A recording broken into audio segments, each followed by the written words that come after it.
Y bendecimos tu nombre, porque no hay nombre como el tuyo. Tú eres el único Dios, santo, santo, santo, el camino, la verdad y la vida. Tú eres el único Dios verdadero y agradecemos el que tú, Señor, te hayas revelado a nosotros y que nos hayas hecho tus hijos a través de la preciosa sangre de Cristo Jesús. Te pido que uses tu palabra para hablarnos, ministrarnos, transformarnos el día de hoy. Tú conoces la necesidad de cada corazón y la necesidad de tu iglesia. Te pido que tú sigas obrando, Señor, conforme a tu voluntad. Y agradecemos, Señor, todo lo que tú estás haciendo y todo lo que tú vas a hacer. En el nombre de Jesús. Amén y amén. Bien. Carta a los Hebreos, capítulo 1, por favor, acompáñame. Estamos en una serie nueva. Iniciamos el domingo pasado. Y esta serie se llama Jesús es mejor. Y me encanta el título de esta serie porque es prácticamente el centro y el mensaje de toda la carta a los Hebreos. Los 13 capítulos de la carta a los Hebreos tienen la intención principal de revelarnos y mostrarnos que Jesús es mejor. Mejor que los sacrificios del Antiguo Testamento. Es un mejor pacto. Es un mejor sacerdote, es un mejor camino. Jesús es un mejor mediador, un mejor sacerdote. Jesús es mejor y ese es el tema central de todo el libro de Hebreos. En la carta a los Hebreos vemos cosas súper importantes y profundas como el sacerdocio de Melquisedec, los sacrificios. Vimos también al principio, el domingo pasado, que para tener una mejor comprensión de la carta a los Hebreos se necesita conocer un poquito acerca de la ley hebrea, precisamente que está expresada en el Pentateuco, principalmente en el libro de Levíticos. Pero es maravilloso que cuando empezamos a leer los libros de la Biblia desde el principio, vamos tomando el contexto correcto y vamos teniendo una mejor comprensión. Yo les decía el domingo pasado que muchas veces nosotros cuando queremos empezar a estudiar la Biblia empezamos por el Antiguo Testamento sin haber leído el Nuevo, y lo que empieza a suceder es que se nos empieza a complicar ciertos conceptos y ciertas cosas que no comprendemos y perdemos el interés de seguir leyendo.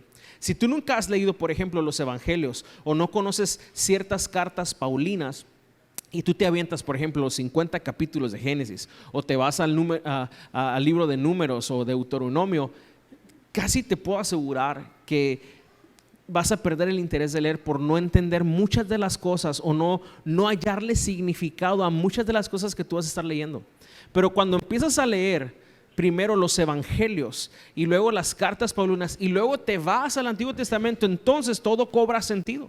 Porque empiezas a entender que todo lo que se escribió antes o todo lo que Dios permitió antes y reveló antes, todo es para llegar a la revelación completa de quién es Jesús. Entonces, la manera correcta de interpretar la Biblia es desde el Evangelio. El Evangelio le da forma a todas las profecías, a todas las sombras y figuras del Antiguo Testamento. Así que yo te invito a que antes de ir al Antiguo Testamento, tú primero vayas a ver los Evangelios. Y ahora que estamos estudiando Hebreos, creo que te va a servir muchísimo. Si tú y yo nos concentramos y ponemos atención, creo que podemos aprender mucho acerca de quién es Jesús a través de la palabra de Dios. Y quiero que leamos Hebreos capítulo 1. Vamos a leer los 3 primeros versos que leímos el domingo pasado. Voy a dar una especie de breve resumen así para las personas que no vinieron. Y a manera de anuncio, estamos subiendo todas las predicaciones en YouTube, en el canal de la iglesia, Iglesia Avivamiento de Amor. Y ahí tú puedes ver todas las prédicas pasadas, ahí están en video para que si tú quieres apuntar o poner pausa, escribir y meditar sobre lo que estamos estudiando, creo que te va a servir mucho. Entonces leemos Hebreos capítulo 1, verso 1, dice: Dios, habiendo hablado muchas veces y de muchas maneras en otro tiempo a los padres por los profetas, en estos postreros días nos ha hablado por el Hijo, a quien constituyó heredero de todo y por quien asimismo hizo el universo, el cual, siendo el resplandor de su gloria y la imagen misma de su sustancia, y quien sustenta todas las cosas con la palabra de su poder, habiendo efectuado la purificación de nuestros pecados por medio de sí mismo, se sentó a la diestra de la majestad en las alturas. Esos 3 versos los estudiamos el domingo pasado. En estos 3 versos vimos el contexto de la carta a los hebreos, vimos 7 cosas o 7 principios acerca de quién es Jesús y por qué es importante que sepamos quién es Jesús. Y así brevemente, el contexto de esta carta es una carta dirigida a un grupo de judíos que se habían convertido al cristianismo. Estos judíos obviamente conocían las prácticas del Antiguo Testamento. Anteriormente ellos sacrificaban animales, guardaban las fiestas, etcétera, etcétera. Pero ellos habían conocido la gracia y habían recibido a Jesús como el Mesías y habían creído en Él. Entonces ahora eran considerados parte de la iglesia. Pero también se dice en el contexto que había un grupo de no judíos, o sea, de gentiles que también conocían tantas las cosas antiguas y se habían convertido al cristianismo. O sea, eran gentiles que habían adoptado la cultura del judaísmo, la religión del judaísmo, pero que ahora se habían vuelto al evangelio. Y a ellos va dirigida esta carta. Se dice que fue una carta escrita entre el año 67 y el año 70. ¿Por qué es importante esto? Porque nos enseña que entonces el templo de Salomón todavía no era destruido. Por lo tanto, los sacrificios todavía estaban vigentes. Entonces, en este libro encontramos algunos pasajes donde se habla todavía, por ejemplo, de los diezmos o de ciertas prácticas o de ciertas fiestas vigentes, pero es precisamente porque en este año o en los años en los que fue escrito, todavía estaba levantado el templo de Salomón y todavía se llevaba a cabo estas prácticas. También vimos que este libro es un libro de exhortación. Constantemente en cada uno de los capítulos hay una exhortación para la iglesia, para que siga adelante. Exhortaciones como la del capítulo 2 que vamos a leer, vamos a ver el domingo que viene, que es de no deslizarse y poner atención al mensaje. También otra, por ejemplo, del capítulo 12, de poner los ojos en Jesús, el autor y consumador de nuestra fe. Es una carta de exhortación para que los hebreos o a la gente a la que estaba siendo dirigida pudieran mantenerse en el camino y pudieran seguir cumpliendo el propósito de Dios para ellos. Es una carta muy rica en doctrina y con muchas cosas interesantes y muy profundas, y pido gracias a Dios para poder enseñar esto según cada verso con verso. Hoy vamos a ver del verso 4 en adelante, y el tema de hoy, si le pudiera poner un título a esta sesión, sería Jesús, el jefe de jefes. Así me gustaría llamarlo, y ahorita lo vamos a ver por qué. Jesús, el jefe de jefes. La Biblia dice que Él es el Rey de reyes y Señor de señores, amén. Él es el jefe, no hay nadie como Él. Y te decía que del verso 1 al verso 3, lo vimos el domingo pasado, vimos 7 cosas de quién es Jesús, y te las voy a leer rápidamente. Están del verso 2 y en el verso 3. Dice: en estos postreros días nos ha hablado por el Hijo, a quien constituyó primero heredero de todo, y dice: por quien asimismo hizo el universo. O sea, Él es la razón del universo. Y luego dice: el cual siendo el resplandor de su gloria. Eso es lo número 3. El número 4 es: y la imagen misma de su sustancia. El número 5 es: quien sustenta todas las cosas con la palabra de su poder. O sea, es el sustentador del universo. 6, quien efectúa la purificación de nuestros pecados por medio de sí mismo. Y número 7, quien está sentado a la diestra de la majestad. Estas 7 cosas nos ponen en la posición correcta de quién es Jesús, de quién estamos hablando, a quién hemos recibido. Y esa es la primera cosa que un cristiano debe saber: por qué está aquí y para qué está aquí, por quién está aquí. Si Jesús es nuestra razón y Jesús es nuestra causa, entonces vamos a poder tener una vida fundamentada y con una identidad firme. A los hebreos que estaba dirigida esta carta, eran hebreos que estaban pasando una persecución y estaban siendo tentados a minimizar a la persona de Jesús, a hacer a un lado a la persona de Jesús y regresar a sus prácticas tradicionales y religiosas. Y es lo mismo que sucede con nosotros cuando empezamos a ser tentados, cuando empezamos a ser probados. La presión que ejerce la prueba y el mundo nos quiere hacer claudicar y nos quiere hacer ver a Jesús de una manera inferior a la situación a la que estamos pasando. Pero tú necesitas saber en tus pruebas que Jesús es mayor a tus pruebas y mayor a los obstáculos y a la oposición que viene. Y en las tentaciones tú necesitas saber que Jesús es mejor que cualquier cosa que el enemigo o el mundo quiera ofrecerte. Nada ni nadie es superior a nuestro Señor Jesucristo. Y cuando leamos el verso 4, hay un subtítulo que la mayoría de las Biblias lo tienen. Si tú tienes una Biblia de estudio, aunque no sea de estudio, casi todas las Biblias lo tienen, y dice: el Hijo superior a los ángeles. ¿Cuántos tienen ese subtítulo ahí en su Biblia? El Hijo superior a los ángeles. Entonces quiere decir que del verso 4 al verso 15, que es donde termina el capítulo 1, el autor de esta carta se enfoca en demostrar que Jesús es superior a los ángeles. ¿Cuántos sabían que Jesús es superior a los ángeles? Ahora, una pregunta muy buena sería: ¿por qué necesitamos saber que Jesús es superior a los ángeles? ¿En qué nos ayuda eso a nosotros en particular, el saber que Jesús es superior a los ángeles? Y bueno, hay varias maneras de responderlo, o varias respuestas más bien. Y la primera de ellas es que tenemos una terrible tendencia como seres humanos a adorar a los ángeles.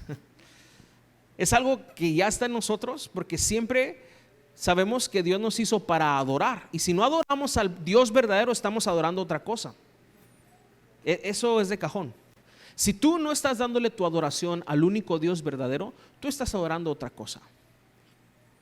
Ahora, de esta tendencia que te hablo, hay algunos pasajes, por ejemplo, en el libro de Daniel. La Biblia dice que Daniel miró a un ángel que se apareció, que vino a él después de un ayuno de 21 días, y cuando Daniel lo vio, cayó como muerto. Daniel se desvaneció ante él, y Daniel se postró para adorar al ángel. Y el ángel le dijo: hey, Dani, tranquilo, no te postres, yo soy un servidor igual que tú, yo solamente soy un mensajero, no me adores a mí. El ángel ubicó a Daniel de lo que debía hacer.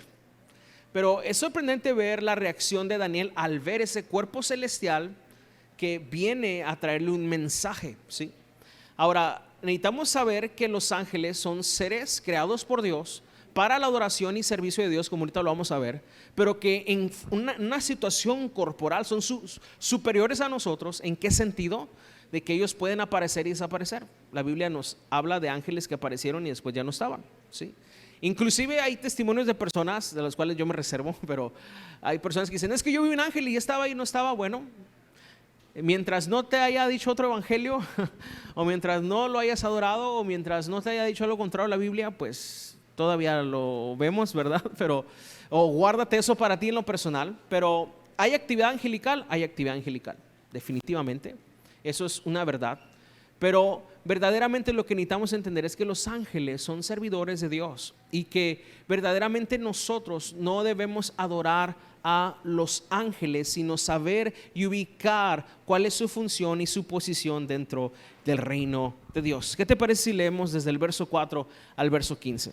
Lo voy a leer todo de corrido y después vamos a ir explicando algunos versos. Dice así, hablando de Jesús: hecho tanto superior a los ángeles cuanto heredó más excelente nombre que ellos.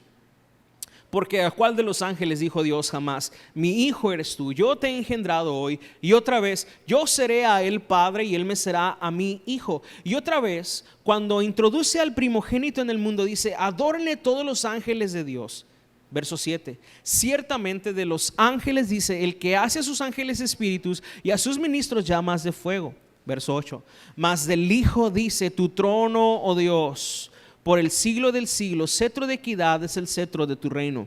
Has amado la justicia y aborrecido la maldad, por lo cual te ungió Dios, el Dios tuyo, con óleo de alegría más que a tus compañeros. Y tú, oh Señor, en el principio fundaste la tierra, y los cielos son obra de tus manos. Ellos perecerán, mas tú permaneces, y todos ellos envejecerán como una vestidura, y como un vestido los envolverás y serán mudados. Pero tú eres el mismo y tus años no acabarán. Pues ¿a cuál de los ángeles dijo Dios jamás: siéntate a mi diestra hasta que ponga a tus enemigos por estrado de tus pies? ¿No son todos los espíritus ministradores enviados para servir a favor de los que serán herederos de la salvación? Este último verso corrobora lo que estaba diciendo hace un momento, que los ángeles son siervos de Dios, que están aquí para servir a Dios, inclusive ayudar a los hijos de Dios en diferentes funciones. Bien, en estos pasajes del 4 al 15 vamos a encontrar 7 razones por las cuales Jesús es superior a los ángeles, pero aún no he terminado de contestar la pregunta: ¿por qué es importante que sepamos o que sepas que Jesús es superior a los ángeles? Y la clave la vamos a encontrar en el capítulo 2, verso 1. ¿Tienes el capítulo 2, verso 1? Dice: por tanto es necesario que con más diligencia atendamos a las cosas que hemos oído, no sea que nos deslicemos. Ojo con eso, verso 2. Porque si la palabra dicha por medio de ¿quién es? De los ángeles, ahí están. ¿Cuáles ángeles? Ni los azules ni los negros, hermano. ¿Cuáles ángeles? Los ángeles del Antiguo Testamento. Para los judíos no era un misterio el saber que cuando Moisés recibió las tablas hubo actividad angelical ahí, y que los ángeles constantemente estuvieron interviniendo en los mensajes, estuvieron de alguna manera participando, sirviendo a los siervos de Dios. En el Antiguo Testamento tenemos muchos ejemplos de ángeles que se aparecieron, ángeles que anunciaron, ángeles que vinieron y tuvieron contacto con la humanidad. Entonces dice aquí: porque si la palabra dicha por medio, o sea, la palabra venía de Dios, pero ellos eran el medio de los, fue firme, dice, y toda transgresión y desobediencia recibió justa retribución. Leamos el verso 3. ¿Cómo escaparemos nosotros si descuidamos una salvación tan grande, la cual, habiendo sido anunciada primeramente por el Señor, nos fue confirmada por los que oyeron? Este verso 3 es uno de los versos más controversiales en la Biblia, y la semana que viene lo vamos a estar estudiando de acuerdo al contexto correcto de lo que dice aquí. Entonces es muy importante que entendamos esto. Lo que está diciendo el autor es: bueno, si en el Antiguo Testamento o en el Antiguo Pacto los ángeles intervinieron y trajeron el mensaje, y Dios pidió que pusieran atención, y la gente fue de alguna manera disciplinada por no poner atención o recibir el mensaje que trajeron los ángeles, ¿cuánto más? ¿Cuánti más? Como decimos, ¿cuánto más ahora que el mensaje ya no viene por los ángeles, sino según el capítulo 1, verso 1, Dios, habiendo hablado muchas veces y de muchas maneras en otro tiempo por los padres a los profetas, en este postrero tiempo nos ha hablado por el Hijo? O sea, si en el Antiguo Testamento fueron ángeles uno de los medios que Dios usó para hablar, ¿cuánto más ahora que el mensaje viene por medio del Hijo? ¿Cuánto más qué? ¿Cuánto más no debemos de poner atención? ¿Cuánto más no debemos de tenerle importancia al mensaje y valorar la salvación que ha venido por medio del Hijo? Para que precisamente la advertencia que viene ahí, no nos deslicemos.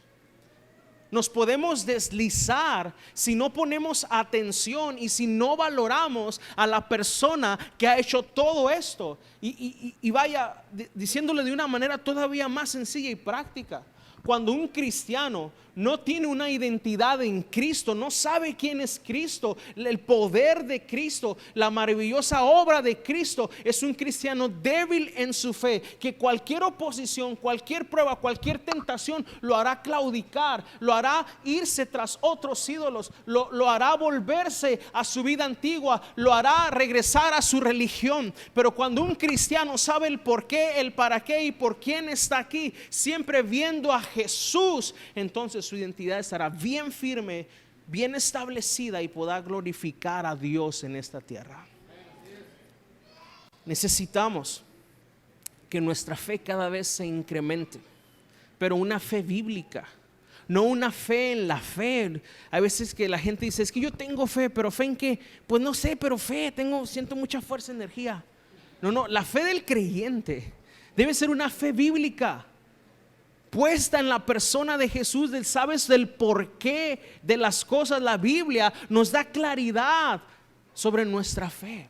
Entonces, así como vimos el domingo pasado 7 cosas de quién es el Hijo, hoy vamos a ver 7 cosas de por qué Jesús es superior a los ángeles y por qué es importante que tú y yo sepamos que Él es superior a cualquier cosa creada, aún de esos seres que corporalmente son gloriosos. Si tú lees Isaías capítulo 6, habla de una jerarquía angelical superior que son los serafines, 6 alas, muchos ojos, están volando, tapándose sus rostros delante del que está en el trono, sentado en el trono, el cual es nuestro Dios. Pero ellos se tapan sus rostros porque no se sienten dignos de ver a quien está sentado en el trono.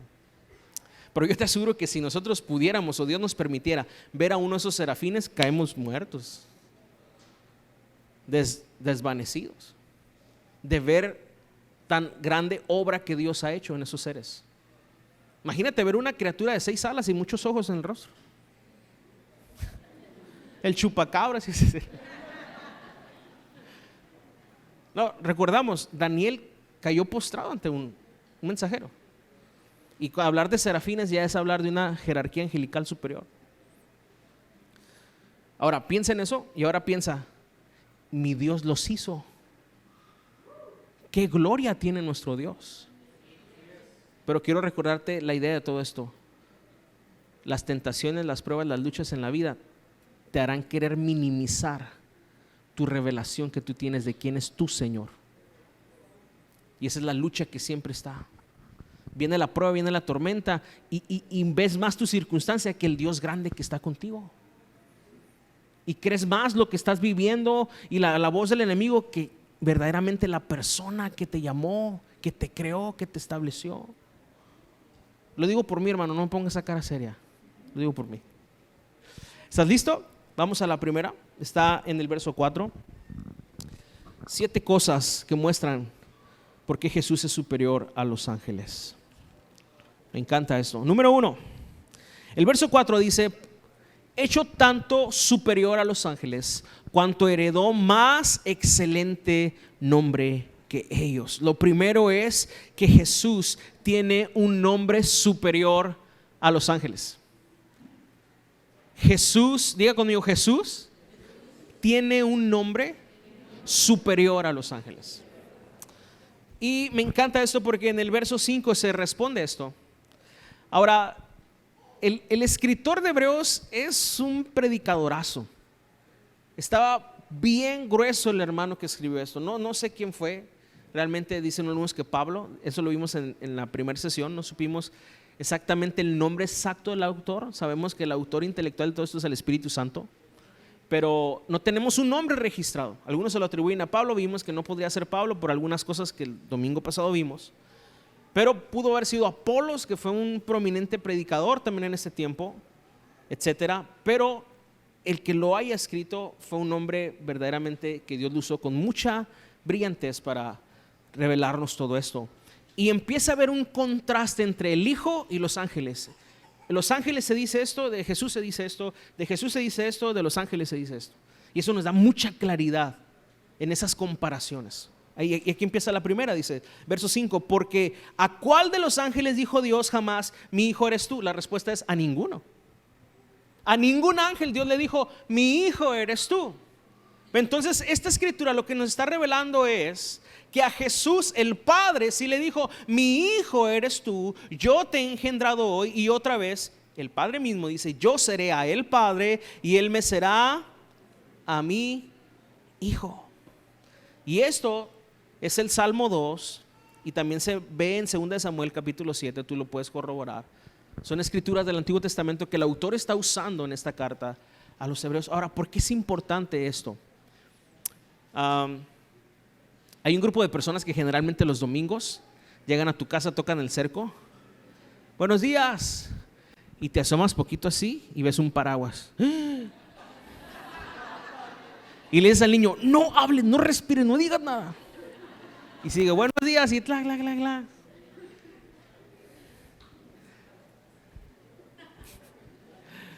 Y sabes, mucha gente les huye. Porque si algo tú puedes decir de ellos es que estudian su doctrina, aunque esté errada, pero lo estudian. Y el que tenga oídos para oír, que oiga. A veces los cristianos estamos más acostumbrados a un entretenimiento que a estudiar las escrituras. El día que la iglesia cristiana tome en serio la Biblia, nos acabamos la ciudad y nos acabamos la nación. Así que este es un llamado para todos nosotros para tomar más en serio las Escrituras, mucho más en serio. Ahora, ¿qué es lo que enseñan ellos principalmente? Miren, ha habido cambios en su doctrina. Primero ellos rechazaban completamente la deidad de Jesús. Ellos decían que era el ángel o el arcángel Miguel, al cual Dios lo había usado para esta obra de redención en la cruz. Pero ellos cambiaron y dijeron, no, sí está bien, es Jesús, es el Hijo de Dios. Pero ahora lo que ellos dicen es, Jesús es Dios con una D más pequeña que Jehová el Padre. Y es Dios, pero es una criatura que Dios hizo. ¿Por qué? Porque aquí dice, yo te he engendrado hoy. Ahí está claramente. Y si usted quiere llegar con el libro de Hebreos y enseñarles a ellos la superioridad de Jesús, ellos van a decir, ahí está la palabra engendrar. Qué importante es que leamos las Escrituras y estudiemos las Escrituras en el contexto correcto. La palabra engendrar no significa solamente que alguien nace del vientre de una madre con genes, con ADN, ¿sí? Y se forma un feto y a los 9 meses hay un alumbramiento. No solamente significa eso la palabra engendrar. La palabra engendrar nos habla de un cambio, no en la creación, sino de el estado.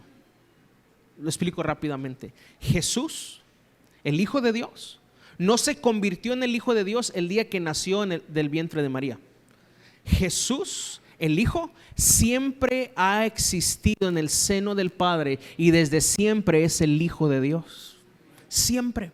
No es que de repente Dios crea algo y le llama a esto que cree es el Hijo y ahora muere por la humanidad. No, el Hijo siempre ha sido y habitó en el seno del Padre desde la eternidad. Jesús en Juan capítulo 17 dice, Padre, glorifícame tú ahora con esta gloria que tuve contigo desde antes de la fundación de este mundo. Así que solamente a Jesús se le otorga este nombre de Hijo con esa dignidad, honor y majestad que solamente Él recibe como el unigénito del Padre, el único Hijo de Dios. Yo no sé si usted sabía esto, nosotros somos hijos de Dios por adopción. ¿Sí sabía eso? Hemos recibido el espíritu de adopción según Romanos capítulo 8. Pero el hijo legítimo, unigénito, solamente es Jesús.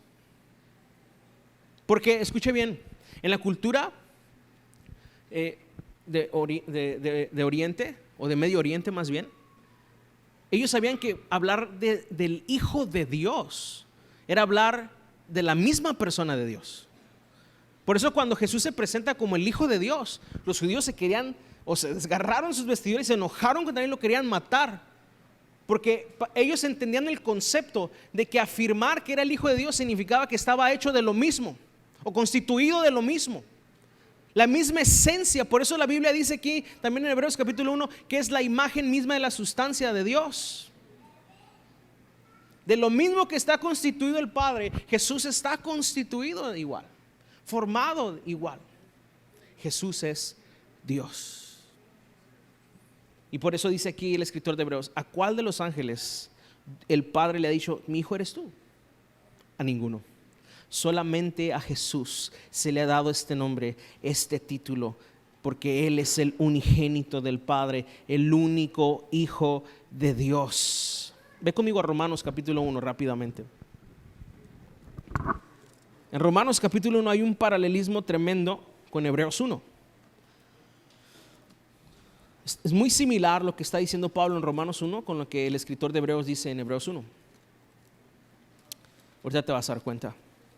Dice, Pablo, siervo de Jesucristo, llamado a ser apóstol, apartado para el evangelio de Dios, que Él había prometido antes por sus profetas en las santas escrituras.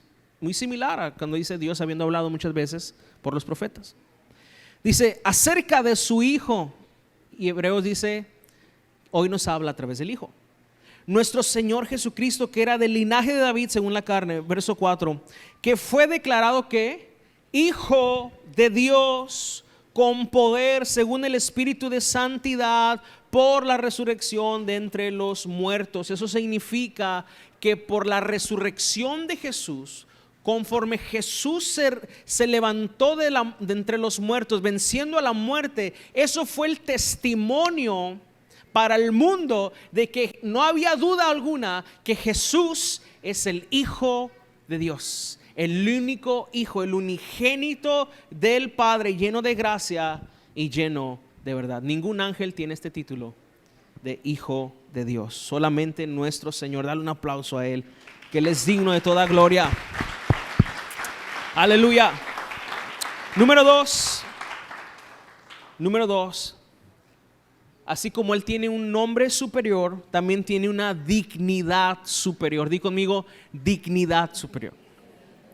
¿Qué significa que Jesús tenga una dignidad superior? Fíjate bien lo que dice el verso 6. Y otra vez, cuando introduce al primogénito en el mundo, dice: adórenle todos los ángeles de Dios. Esto es bien interesante. Escucha esto. No solamente tiene un nombre superior que el Padre le dice: tú eres mi hijo, lo afirma como hijo, lo señala como hijo, como cuando Jesús se bautizó: este es mi hijo amado. Sino que ahora el Padre dice: adórenle todos los ángeles a este hijo. O sea, el Padre está demandando adoración para el Hijo. ¿A qué ángel Dios le ha demandado que lo adoremos?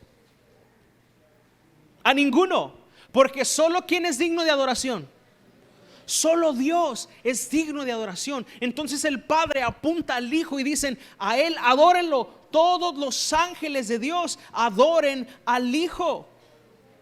Y esto es maravilloso, porque vemos claramente que el Padre pone al Hijo en la posición que Él merece como Hijo y como Dios mismo. Ve conmigo a Colosenses capítulo 1.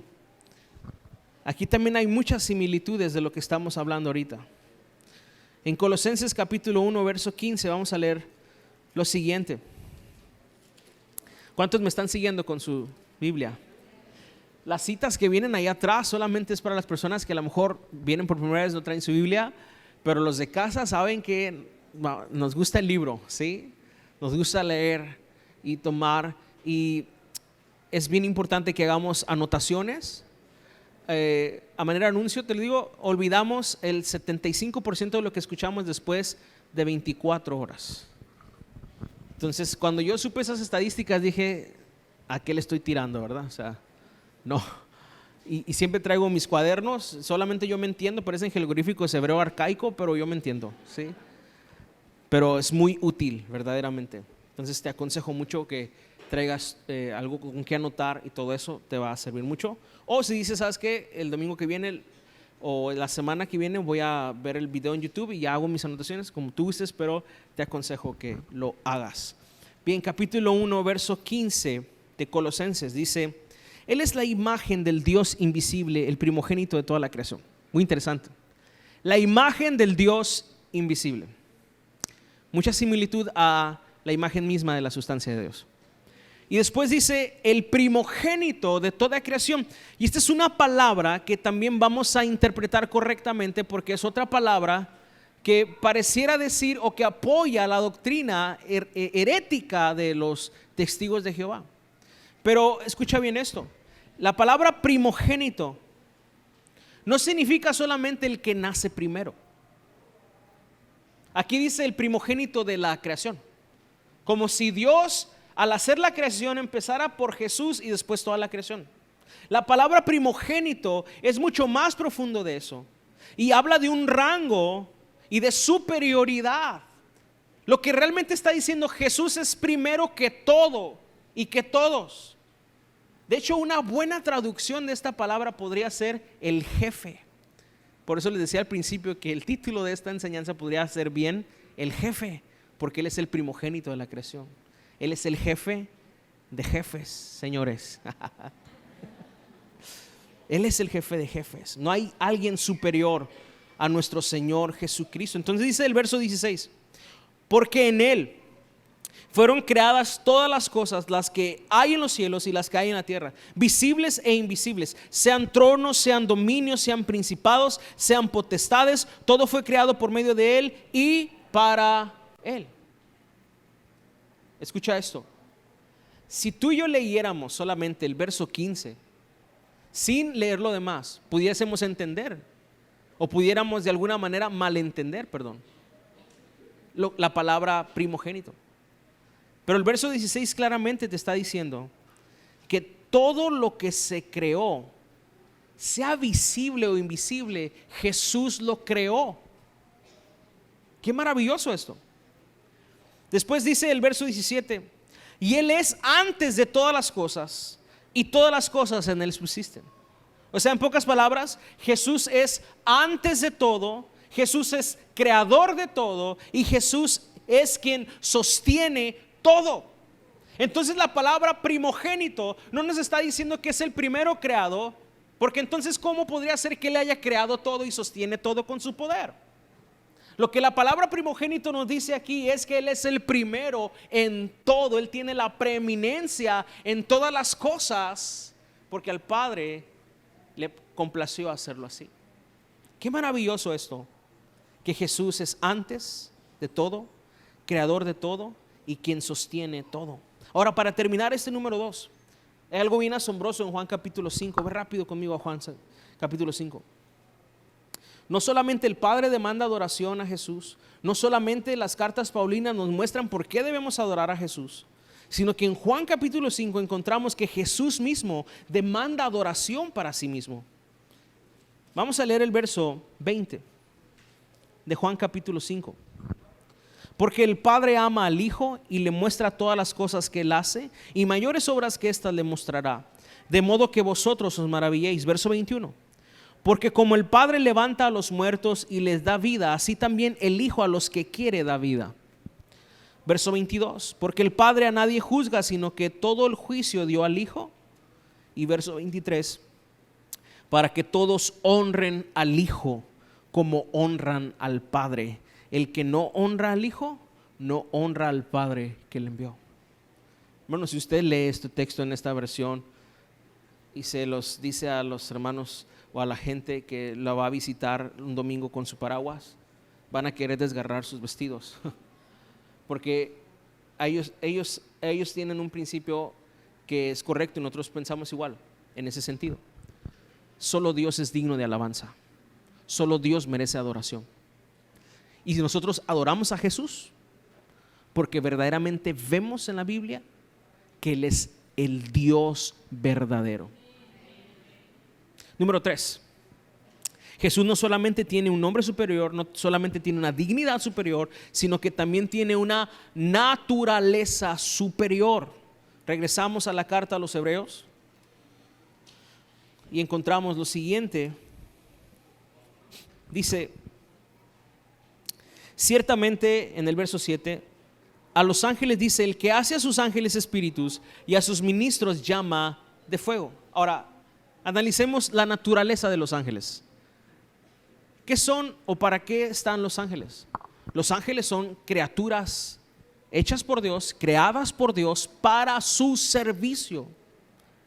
Son ministros según el verso 7 y son espíritus, los cuales Dios les ha dado encomiendas para servirlo, para adorarlo. Inclusive, como dice el verso 14, no son todos los espíritus ministradores enviados para servicio a favor de los que serán herederos de la salvación. O sea, también intervienen. Yo estoy seguro que aquí hay ángeles, hermano. Aquí en medio de la congregación hay ángeles, no los vemos y no es necesario que los veamos, pero Dios envía a sus ángeles. ¿Cuántos saben eso? Dice un precioso salmo que el ángel de Jehová acampa alrededor de los que le temen y los defiende. Y hay otro salmo que dice que Él enviará a sus ángeles que te guarden de todos tus caminos. Porque tienen la encomienda de inclusive ayudar a los hijos de Dios, que somos nosotros. Amén. Ahora esa es la naturaleza de los ángeles. Pero el verso 8 nos habla de la naturaleza de Jesús. Dice el verso 8, mas del Hijo dice, tu trono, ¿qué? Oh Dios, qué pasaje tan claro sobre la deidad de Jesús. Porque dice claramente, ¿más de quién dice? Del Hijo, la segunda persona de la Trinidad divina. De esta persona de Jesús. Dice: tu trono, oh Dios, por el siglo del siglo. Cetro de equidad es el cetro de tu reino. ¿Quién es Jesús entonces? Oh Dios, Dios mismo. A Él, las mismas escrituras. Este es un salmo, es el Salmo 45. Tú lo puedes corroborar en tu Biblia. En el Salmo 45, si tú vas a los salmos y lees el Salmo 45 y lees: tu trono, oh Dios, del siglo hasta el siglo, dices: no, pues está refiriendo a Jehová al Padre. Pero ver este mismo salmo plasmado en Hebreos capítulo 1 verso 8, diciendo: más del Hijo, dice. Qué evidencia tan más clara de quién verdaderamente es Jesús.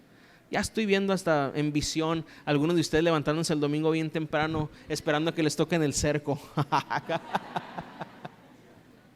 Sacando Hebreos así, ¿no? Esto primero es para nosotros. Si Jesús en nuestra vida, en nuestro pensamiento, en nuestro corazón, está en la posición que debe estar, en el primer lugar, siendo el Dios y Señor de nuestra vida va a ir encomendada a eso. ¿Sabes por qué a veces no nos comportamos o vivimos como Dios quiere? Porque Jesús a veces es algo más en nosotros, o alguien más, y no el único Dios verdadero en nosotros. Por eso es tan importante ser expuestos a la verdad, y que el Espíritu Santo pueda abrir nuestros ojos y ser maravillados ante la persona de quién estamos hablando, y a quién estamos sirviendo, y a quién estamos adorando. Amén. No les quiero echar carrilla, pero los de la primera reunión aplaudieron cuando dije eso. Más les digo, acuérdense que el aplauso no es para mí, el aplauso es para el Señor. Los aplausos no son para mí, ni los amenes son para mí, sino a la palabra que estamos predicando. Respondemos a la palabra y decimos: sí, amén, así sea. Sí, estoy de acuerdo con eso. Eso es lo que yo creo, hermano. Y así nos edificamos mutuamente. Que igual si no dicen amén, yo les sigo de todas maneras, hermano. Bien, ya vamos terminando, nos faltan 8. Dice: Él tiene una naturaleza superior. Jesús es Dios, nadie es como Él. ¿Alguien ha escuchado del credo de Nicea? Hace muchos años atrás surgió esta controversia que hasta el día de hoy prosigue, precisamente sobre esa herejía de quién es Jesús, y hacer a Jesús parte de una deidad, pero no la deidad superior, sino superior a toda la creación, pero no superior a Jehová.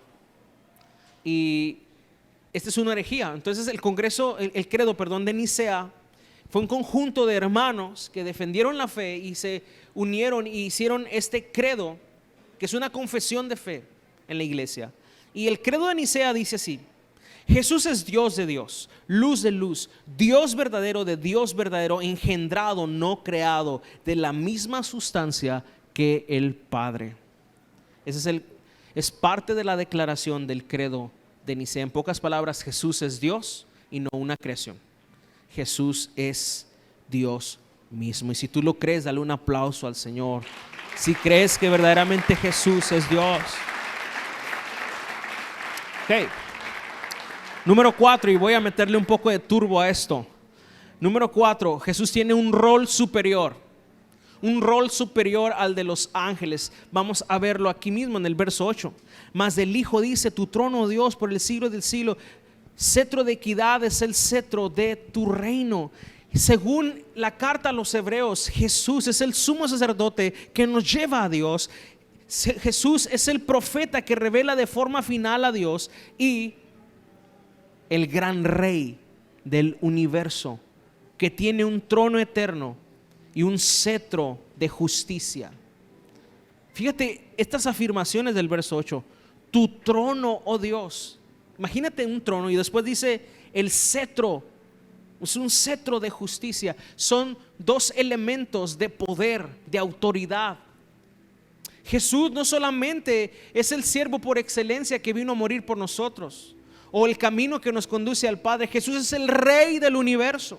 quien tiene todo poder, toda autoridad. Y aquí esta afirmación es para que nosotros podamos ver eso. Su trono es desde el siglo hasta el siglo, es un trono, es un reinado eterno. Y el cetro, eso con lo que los reyes apuntan y demandan, que representa su autoridad, es un cetro de equidad, de justicia, porque solamente Él es perfecto, solamente Él es santo, tiene todos los atributos de la deidad en su persona, porque solamente Él es Dios. ¿Cuántos dicen amén? Y los ángeles le adoran, los ángeles le sirven, porque los ángeles reconocen quién es Dios. ¿Recuerdas aquel endemoniado gadareno? ¿Qué son los demonios? ¿Qué no son ángeles caídos? Que en algún momento estuvieron en la gloria y fueron desechados una tercera parte de los ángeles a causa de su rebelión. Y cuando el endemoniado gadareno ve venir a Jesús, cae y le dice: ¿qué tienes contra nosotros, Jesús, el Hijo de Dios? ¿Cómo ellos pudieron identificar? O sea, la gente que iba con Jesús ni sabían quién era Jesús. Unos pensaban que era un profeta, otros pensaban que le iban a tener un provecho de él, les daba de comer. Otros pensaban que era un sanador, otros sí pensaban que había algo de deidad en él, pero no sabían qué. Pero el endemoniado luego, ¿qué tienes contra nosotros, Jesús, Hijo del Dios viviente? Porque ellos en algún momento estuvieron en la gloria y reconocieron quién era Jesús. Ellos sí saben quién es Jesús. Ellos tiemblan ante el nombre de Jesús, porque ellos saben quién es Jesús. Ok, ya andamos terminando. Número 5, Él tiene un ejemplo superior. No solamente tiene un rol superior, Él tiene un ejemplo superior, y eso lo vemos en el verso 9. Has amado la justicia y aborrecido la maldad, por lo cual te ungió Dios, el Dios tuyo, con óleo de alegría más que a tus compañeros. Esto es el Salmo 102. Escucha esto. ¿Qué significa que Él ha amado la justicia? Mira, tú sabes que Israel escogió reyes terrenales. ¿Recuerdas eso? Cuando desecharon el consejo de Dios y quisieron: danos rey, queremos alguien que lo veamos y que podamos hacerle caso a él. Y Dios le dijo: bueno. Pero los reyes de Israel no eran como los reyes de las otras naciones. Los reyes de las otras naciones eran deidades para ellos. Adoraban a los reyes literal. ¿Te acuerdas de Nabucodonosor? Que levantó una estatua y dijo: hey, adórenme, esa estatua me representa a mí. Y tenían que postrarse y adorarlo. Bueno, los reyes de Israel no tenían ese papel o ese rol. Los reyes de Israel eran como virreyes, o sea, gente que tenía cierta autoridad, pero no la autoridad máxima. Y su papel era que la gente del reino apuntara al Rey de Reyes y Señor de Señores, o sea, a Jehová. Y el trabajo del rey solamente era un administrador y mayordomo de los recursos de Dios, y hacer que el pueblo siempre volteara a ver al verdadero rey. Pero fracasaron en ese papel terriblemente, al grado de que muchos y la mayoría de los reyes, tú puedes leer los dos libros de Reyes y las Crónicas, la mayoría de los reyes hizo todo lo contrario. Hizo que la nación se perdiera, buscar a otros dioses paganos. Inclusive hubo reyes que llegaron al extremo de sacrificar sus hijos a demonios, a Moloch. Los mataban, los echaban a hogueras. A ese grado llegó la rebelión por esos hombres que hicieron mal uso. Pero escucha bien, este rey perfecto del que está hablando aquí la Biblia, nuestro Señor, nuestro rey, es diferente a todos ellos. Dice: este rey ha amado la justicia y ha aborrecido la maldad, por lo cual te ungió Dios. Hay un ungimiento sobre Jesús. ¿Recuerdas Isaías 61? El Espíritu de Jehová está sobre mí, por cuanto me ungió el Señor para... ¿Recuerdas el propósito de la unción? ¿Recuerdas el bautismo de Jesús cuando el Padre dice: este es mi Hijo amado en el cual tengo toda mi complacencia? Cuando dice aquí óleo de alegría, significa que al Padre le es grato, le da alegría Jesús.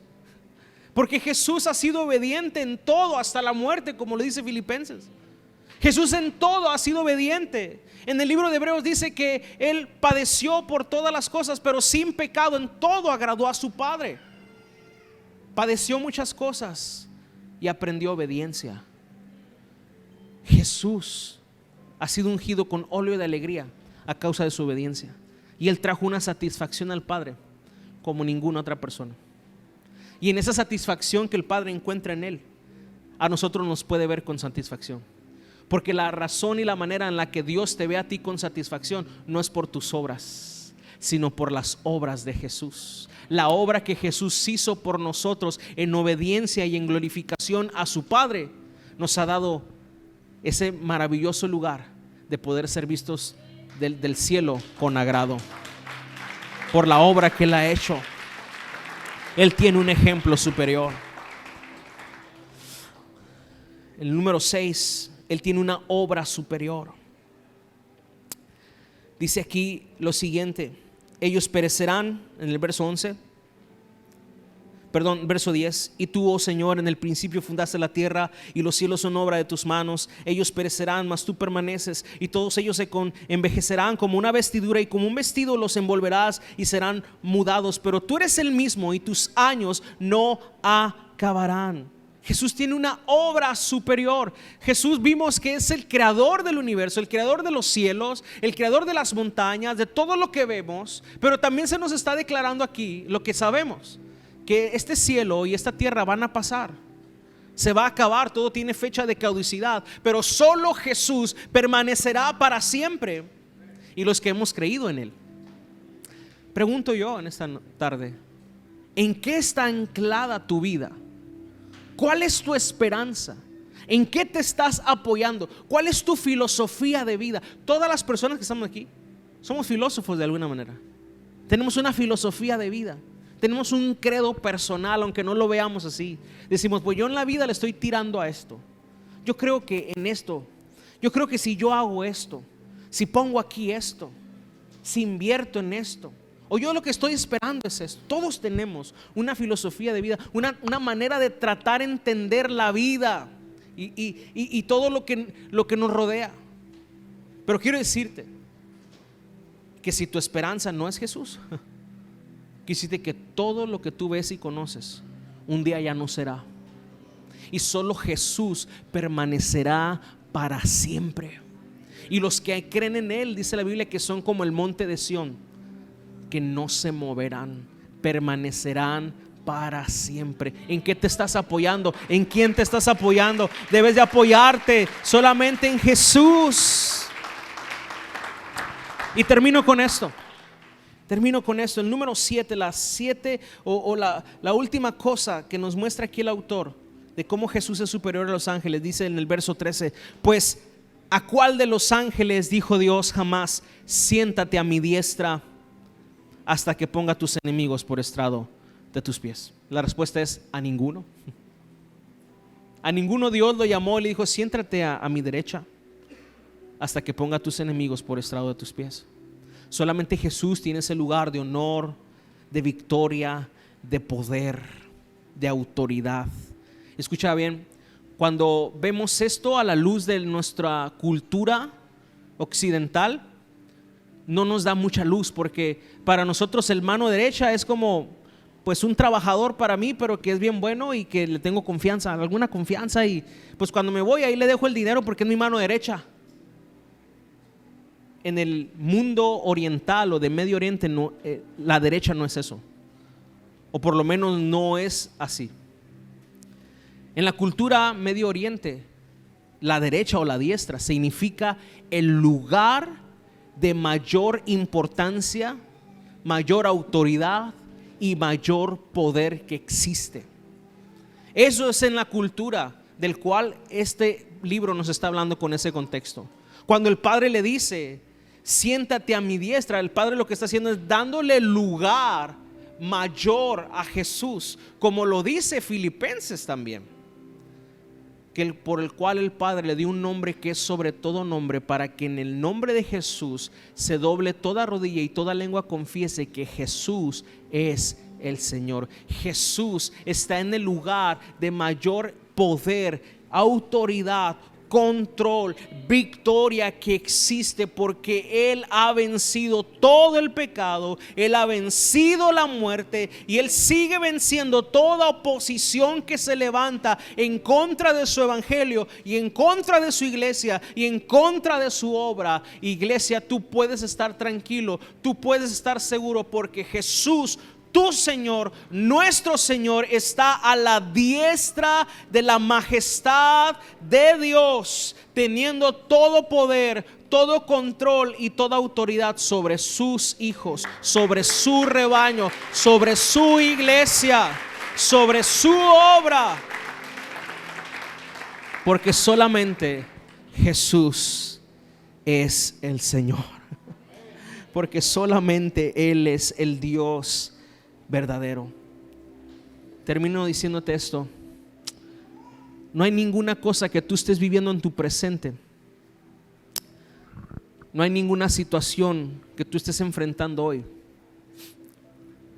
que sea mayor que Jesús, que sea más grande que su poder o su autoridad, o que pueda estar por fuera o lejos de lo que Él va a hacer con su propósito en ti. Siempre que tú estás presionado o estamos presionados por las pruebas, las dificultades de la vida, tendremos la tendencia a darle la espalda a Jesús y adorar algo más, sostenernos de algo más. Hoy Dios ha hablado a nuestra vida. Es el tiempo no de regresar a tu costumbre religiosa. Es el tiempo no de conformarte a vivir una religiosidad. Es el tiempo de levantarte con la autoridad que solamente Jesús da a sus hijos. Es el tiempo de levantarte con la identidad que solamente Jesús da a sus hijos y cumplir el propósito que Dios te ha dado para esta tierra conforme a su diseño. Es el tiempo de levantarte, no en tus fuerzas, sino en las fuerzas que Jesús da a los que confían en Él, las cuales, dice Isaías 40, correrán y no se cansarán, caminarán y no se fatigarán, tendrán nuevas fuerzas. Él es el que multiplica las fuerzas al que no tiene ninguna. Así que si las pruebas que has tenido o las luchas que has tenido te tienen apabullado, sin fuerzas, hoy Jesús, a través de su palabra y de su Espíritu Santo, viene a renovar tus fuerzas y a recordarte por qué estás aquí y para quién estás aquí. Si Jesús está contigo, todo lo puedes. El proceso no ha terminado. Quizás ha sido difícil, desgastante, pero mayor es el que está con nosotros que el que está en el mundo. Pide su fuerza, pon tus ojos en Jesús, aliéntese tu corazón, ponte de pie en esta tarde.